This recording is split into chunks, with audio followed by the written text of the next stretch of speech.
Good afternoon, everybody, and welcome to the second of our live broadcasts from Talmix. We're very excited to be running a series of broadcasts where we are talking all about independent consulting with the aim to give you the tips and advice from people who have walked the journey, been there, done that, and to empower you with the tools that you need to become a real success in the world of independent consulting.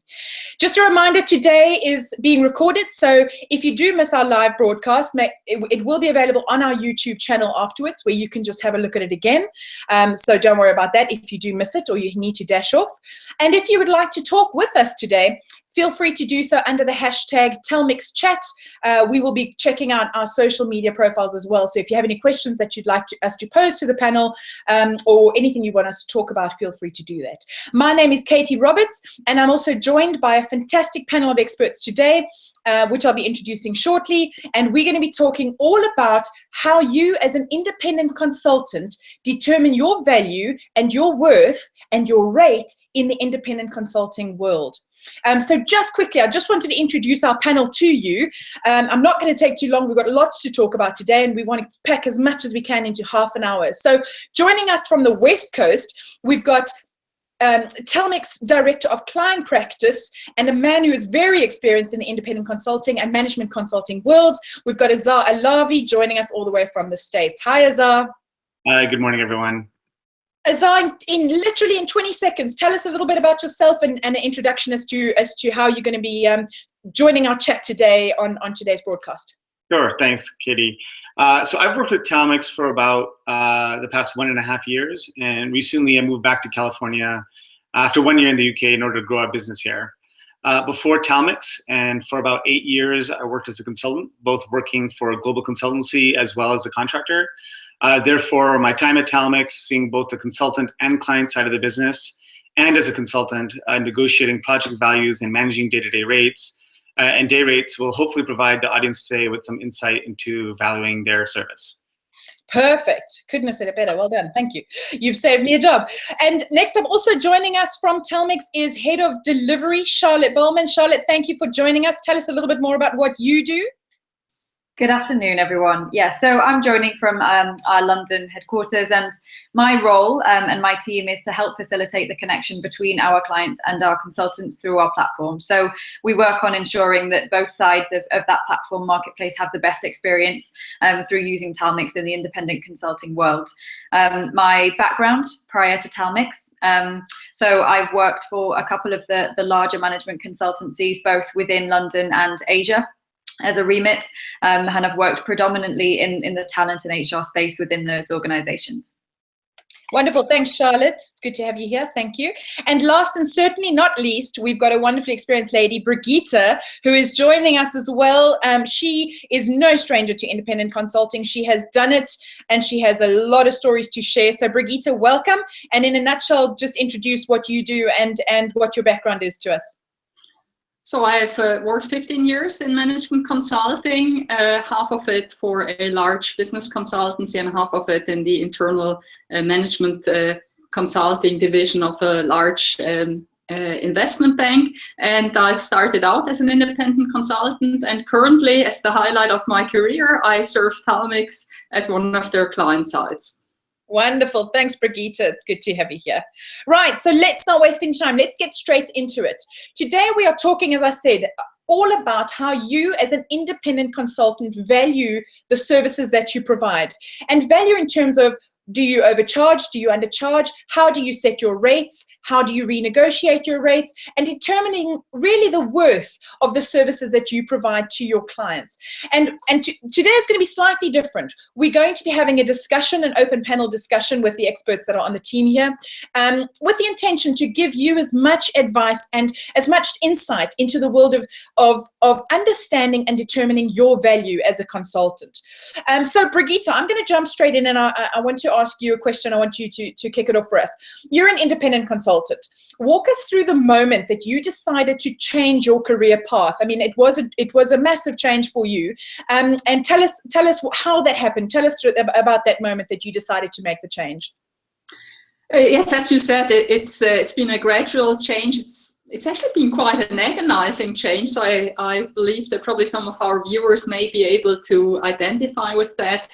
I've been part of large consulting firms and corporates for so long in my career, but I was realizing that my career was flattening out, that I also had dreams and hopes that I couldn't realize in the corporate world, but the security of the monthly paycheck was quite a tranquilizer, and it actually was quite panicky to think about leaving this. And the decisive moment really came when I confronted some of the irrationalities of my fears by just looking around and seeing that quite a few of my friends and families have started businesses, worked independently, and I just said to myself, if they can do it, I can do it. Beautiful. So how easy was it for you once you'd taken the step to become an independent consultant? How easy was it for you to now assign a value to the service you were providing, whereas in the past, obviously, a rate or a value had already been determined for, so to speak. So how easy was it for you to make that adjustment? Well, I think I had a bit of an advantage because in my last role at the investment bank, I was also overseeing the external consultancy. So I had the full transparency of the rate cards of the major consultancies that worked in London, New York, Singapore, and on continental Europe. This being said, I think for our viewers, it may be quite helpful to think in three buckets, and that is how we view the market and how I think it's quite realistic to view the market. We have the highest paid bucket, that is the strategy consultants. Then comes what we call the business consultants. It's the big four. It's companies like Accenture that sit in there that have a medium range. And then we get to niche companies and independent consultants. And why is that? It is because you don't offer the brand, you don't offer the security that comes with the brand, you don't offer the knowledge management. So a key thing, I think, takeaway as an independent consultant is, yes, you can work on your own, you can leverage your network, then you're bought for people that know you, but it actually is quite smart to make sure that you attach yourself to business networks like Talmix, who can leverage some of the disadvantages as an independent, that you actually are not on your own. You're part of a business network, which will also translate into some higher fees that you can charge.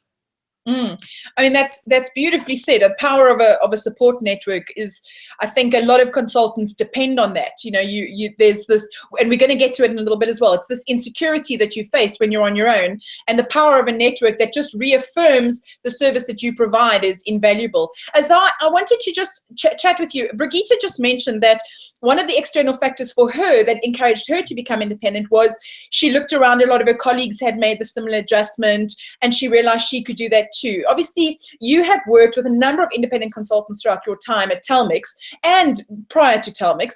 What, in your opinion, would be some of the external factors that influenced their decision to become independent? Well, I mean, there are a whole host of reasons. Many consultants choose to go independent because they want more flexibility. So the flexibility to choose when and where they work, something that they don't always get while working for a company. There's also an opportunity to make more money. The cost of working directly with a consultant for our clients can be less than hiring consultancy, but the consultant can make more than when they get paid for working for a company. So it's a win-win for both.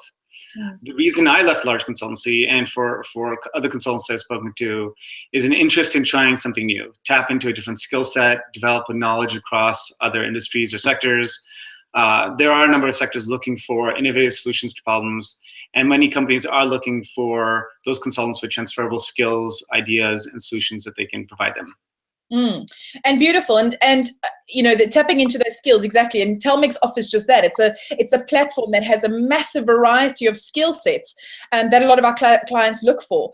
Charlotte, if we just chat with you for a second, we obviously have a large network of independent consultants who daily submit proposals for projects. When it comes to assigning rates for the services that they propose, what would you say has been the reaction from clients based on the proposal rates? Have they generally been on budget? Do consultants tend to overcharge, undercharge? And how does Talmix help with this part of the process? Yeah, and that's a really good question. We encourage, and our platform enables clients and consultants to really have that discussion around project rates directly. And that's really because, the reaction from clients can vary hugely given the sort of diversity of the projects and the scope that we work within. So what we say is, it's absolutely fine for a consultant to review a project description, see what the client has put as an expected project rate, and propose something a little bit different if they really feel the project context justifies that. Our Talmix delivery team work continually with clients to help understand, okay, so what are your thoughts on your project rate? What are your thoughts on the consultant rates that have been proposed so far? And what can we feed back to consultants to make sure that they understand, why there is potentially a gap and whether or not there's any flexibility on that to come to a compromise somewhere in the middle. So absolutely, we encourage consultants to think about that when they're proposing their rate and not feel that they have to necessarily propose the rate that's projected on the project in the first instance. In fact, only about 20% of our projects at the moment close at a rate lower than what is described on the project description itself on the offset, which means 80% close either in line or above that. So absolutely, it's something that can be negotiated. Fantastic. I mean, that's a great lesson to learn for anyone that is new to Talmix or is just joining or plans to join Talmix or any similar platform. But it's that idea of negotiation, and use the resources available, like your delivery team. Use the resources available to learn and to make sure you get it right and pitch correctly towards the customer project.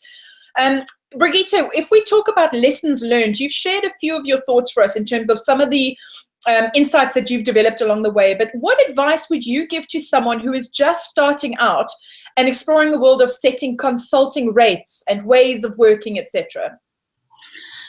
Well, if you start out, it is quite a difference to find yourself suddenly alone in this, in the sense, if you're an independent consultant, if you don't join a small niche consultancy, and it can be quite daunting. I think I realized how much of my professional capabilities were actually drawn from teamwork. And so it can be quite daunting. I also think from the value proposition, it may not be ideal what you're selling to a client if it's just yourself and you're not part of others. You can't brainstorm ideas. So I would strongly encourage people who strike out on their own to already beforehand think and get in touch with and create a network of like-minded individuals. It will make an incredible difference to know that it's not just you, but that you actually have done the legwork and you're part of a group of people who can be supportive in a personal sense, but who can also be supportive in a professional sense. Absolutely. And if we just stay on you for a second, we did a profile piece last week, last week, about your experience of taking the independent consulting route. And in the interview, you referred to maximum freedom versus maximum insecurity. Talk to us a little bit more about what that insecurity meant for you. Well, the thing is, life very rarely just comes with the positives, or we can say there's no free lunch. So what Azhar said, you do definitely gain much more freedom. You can choose what you want to do, what you can't, what you don't want to do. But on the other side, suddenly you're responsible for your revenue stream, which you don't have. And if you don't have choice, if you don't have a couple of clients lined up, it really is maximum insecurity. And your own network can only take you so far. So I think the lesson learned for me, and what I really want to recommend to others, if it's just yourself, your resources will come to an end. You need to reduce your insecurity by actually tapping into the potential of others, and what I said, in creating a network, and that creates security. It's just a totally different mindset of being an entrepreneur, of realizing the power that comes through others, and that you don't need to be alone. I mean, especially not in the world that we live in now, and I think Talmix is a beautiful example. You can very easily become part of a powerful network. That's beautifully put, actually. And Azhar, I mean, in your experience, you've worked on a contractual basis in your past as well. Can you relate to this type of insecurity? And how, if so, how did you overcome the initial second guessing of your value now as a consultant? Yeah. Well, I did a lot of research, and like Brigitte said, you seek guidance from your peers. So definitely, for one, I highly suggest speaking with other consultants with similar experiences and skill sets, and you get a good sense for your value as a consultant with them. Many RFPs also provide guidelines, and specifically in the case of Talmix, it's posted on the project page. And there are a lot of published articles online that one can refer to as well. So all these data points can give you, as a consultant, a starting point to determine your value. However, at the end of the day, nothing beats experience, and you begin to understand your value and are able to better negotiate once you start bidding for and winning projects. And in the same line, obviously, we know that in the world of business to business service provision, if we look at it from a client's perspective, we know that flexibility is always key. So let's pretend for a minute we have an independent consultant who absolutely knows what rates they need to be charging. They've tested it, they've proved their model.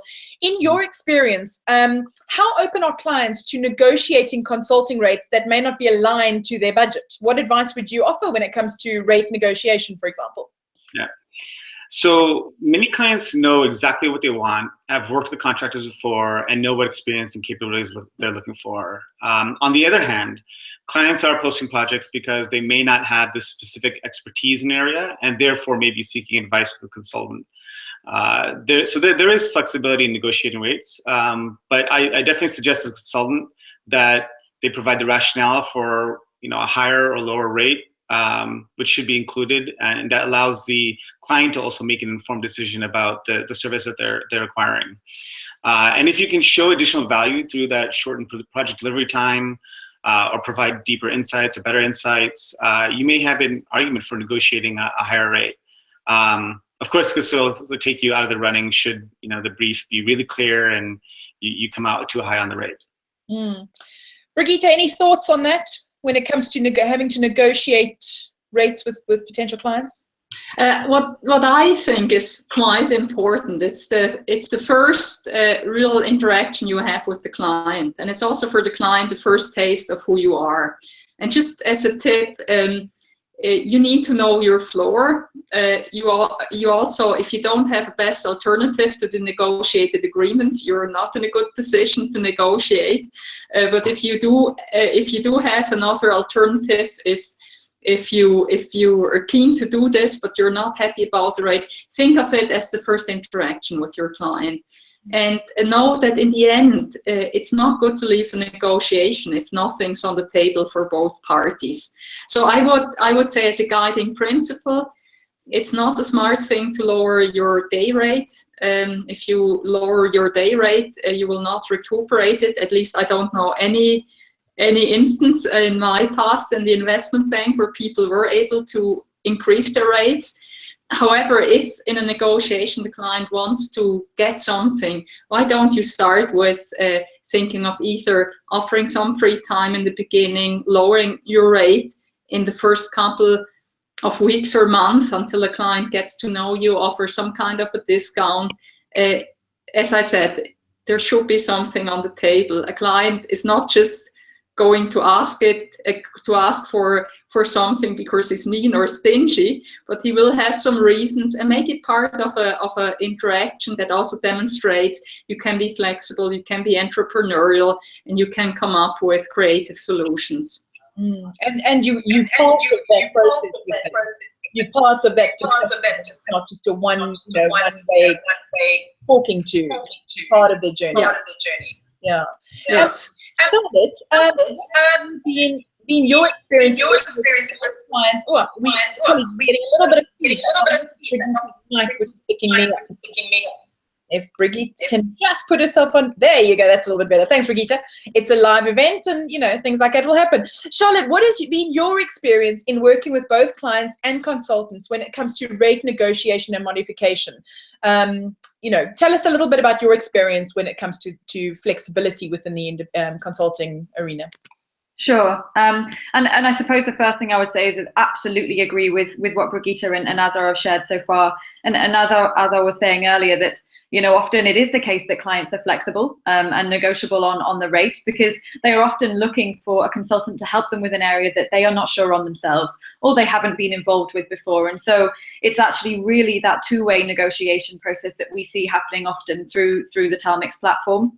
I think, you know, what I would say and what we always advise consultants to do when we're working with them on potentially being interested in proposing to one of the projects is really try not to only base your rate on your experience and the background that you have, but also on the potential context of the project and the wider scope of what the client has described. And if you know that you can justify the rate you're proposing, if you're confident that you can deliver the project to the level that they require within that rate, then absolutely that's what you should be proposing at. I think we often find that consultants, you know, there is a level of competition on the platform, and that's the nature of having multiple consultants propose to any one project. So that's always something that consultants have to keep in mind. But if they're comfortable that there is a risk, of course they will be pipped to the post if they're posting a rate that's potentially a little bit too high. Then we would always advise them to stick to what they think is really a fair solution for the project. And often that initiates and sort of starts a conversation with one of our clients to kind of cause them to interact with the consultant and question them further on the rate, because often they're interested to hear their input and advice before they get started. We are just coming to the close of our broadcast today, but I wanted to ask Brigitte and Azhar one question. It has to do with working in a global economy, in a global community. We've got pitching in different countries using platforms which are, you know, geographically nondescript. So when it comes to working in a global society, obviously rates that work in the UK, for example, or in Europe may not necessarily work in the US or the Far East. So how do you, Brigitte, in your experience, how do you as a global independent consultant ensure that you value your services for that region but remain fair and commercially viable towards your customers? So based on my experience when I worked for the global investment banking, seeing the rates globally, actually there was less of a difference than we would maybe think of. So especially in the big hubs like New York, like London, like Singapore, or even Zurich and Frankfurt, you would get a difference of about up to 20%, but not more. So if it comes to Middle East or some more exotic locations, I would definitely say your best friend should be in the context of Talmix, your professional advisor. And then, as Azhar also has said, you can get a lot of insights through Googling your way through. But as a rule of thumb, I would say differences are not that large that you would maybe assume. Azhar, anything that you wanted to add to that? What's your experience in terms of working globally? Yeah, I mean, clients are receptive to working with consultants from all over the world.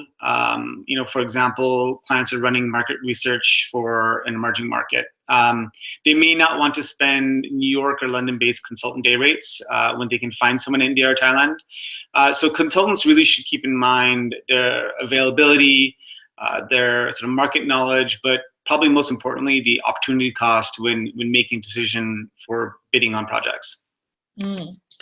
That's a really good point. I mean, we are in a global community. I think the world is becoming quite small if you think about it in terms of projects, and what you do for one organization in one country, they may need to replicate. So I think, again, it just draws back to that, developing a conversation with your customer and walking with them in the journey that or the project that they're wanting to undertake, and, you know, and walking alongside them, consulting them more than just on the project specifically that they have in mind, but walking alongside them as they look at how they're going to roll this out. We are pretty much coming to the end of our broadcast, but I did have a few more minutes, and I wanted to just get to each of you to see if you had any final thoughts on some of the things. If there was one piece of advice, a tip, an insight, a warning that you could share with our audience today, what would it be? Brigitte, did you have any final thoughts that you wanted to add? Yes, maybe a thought that we often think of corporate careers as stable, and that is not the case. So I would advise viewers who think about the step of going independent, of also looking around in their corporate context and sizing the risk of what it actually means to stay. So there's always opportunity cost to your decisions. Going independent may be scary, but actually staying may be very scary too. Lovely. Thank you for that. Azhar, any final thoughts from you? Just to constantly test your value, and if you're getting started, you should feel a little uncomfortable proposing a rate. There's always room to negotiate down, rarely up, and you won't win everything, but understand why you were and were not chosen for projects, and that'll actually help you understand your value. Mm. And Charlotte, final thought from you? Yeah, I think one main piece from me is when consultants are looking at projects through the Talmix platform specifically or elsewhere, just don't be afraid to feel like you have to propose basis the rate that's visible to you. Always feel that you can give something a little bit different if you truly feel that it's justified. I think often we would never want our consultants to feel like they're being sort of encouraged to stick to the rates described. It's always a two-way process. Absolutely. Absolutely. Bring it nicely. I think the key thing and the message that certainly I'd like our viewers and those who are watching, whether you are already an independent consultant or whether you are considering going independent and considering joining Talmix's community, is that Talmix is here also to serve you and support you in your journey. And as Brigitte said, never underestimate the power that the support from a community gives you. And Talmix's community certainly does just that. We have a super strong team of people like Charlotte's team who dedicates everything to making sure that your journey is successful and that you are helped along the way, and dedicate all their time to making sure our clients get what they need as well, and that we find the perfect match for the projects that they're after. So if you have any questions, we've touched on the tip of an iceberg in terms of establishing your rates today as an independent consultant. But if you ever have specific questions or insecurities or anything that you're unsure about as you negotiate this channel, whether you've starting the journey or whether you've done it for 10 years, get in touch with us, talk to us. We have so many people who have done this, who are experienced, who can offer advice, support, or just an ear to listen to. Get in touch with us and tell us about your journey, and we would be more than happy to help. And as we continue this line of live broadcasts, we're going to be running them on a monthly basis. As we continue this, they're all being done with the aim to help you and give you the support that you're after. So we really want to encourage you, all of us on the panel today, to get in touch, chat to us, be brave, and share your journey with those in your community and take strength from them as you forge your way ahead to success. So I just wanted to thank you. We are 3 minutes before we are due to close. I think you may have heard the cuckoo clock start to chime, which is an indication that we're coming to the end of our broadcast. But thank you very much for joining. Those of you who have woken up early in the States, and those of you who are perhaps late into the evening, further ahead of us, thank you for joining us. And if you have any questions, I said, get in touch with us, either Charlotte directly or via social media, and let us know if there's anything particular that you'd like us to chat about in our next broadcast. But until we see you again, have a wonderful day, and take care and happy consulting. Speak to you soon.